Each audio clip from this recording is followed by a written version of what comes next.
नागलवाडीतून चोरीला गेलेलं सोनं जप्त केल्याबद्दल पोलिसांचा सत्कार केला। नागलवाडीचे निवृत्त शिक्षक गीते यांच्या कुटुंबियांनी पोलीस निरीक्षक तपसी अधिकारी यांचा सत्कार केला। अहिलानगर जिल्ह्यातील शेवगाव तालुक्यात असलेल्या नागलवाडी या डोंगराळ भागात एका दरोडेखोरानं निवृत्त शिक्षक गीते सरांच्या घरामध्ये दरोडा घालून रोकड आणि सोने चोरले। 5 महिन्यानंतर स्थानिक गुन्हे शाखेनं आरोपीला अटक करून त्याला हातकड्या घालून शेवगाव पोलिसांच्या ताब्यात दिलं।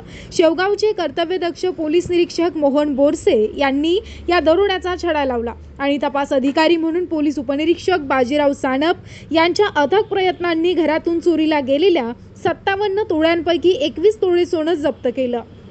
निवृत्त शिक्षिका गीते सर आणि श्रीमती गीते यांनी पोलीस निरीक्षक मोहन बोरसे, तपास अधिकारी पोलीस उपनिरीक्षक बाजीराव सानप, पोलीस उपनिरीक्षक विनोद खंडबहाले यांचा त्यांच्या उत्कृष्ट कार्याबद्दल सत्कार केला। या कार्यक्रमाला शिवसेना नेते Arun Munde, police constable Shyam Gunjal, police constable Rahul Atre आदी जण उपस्थित होते।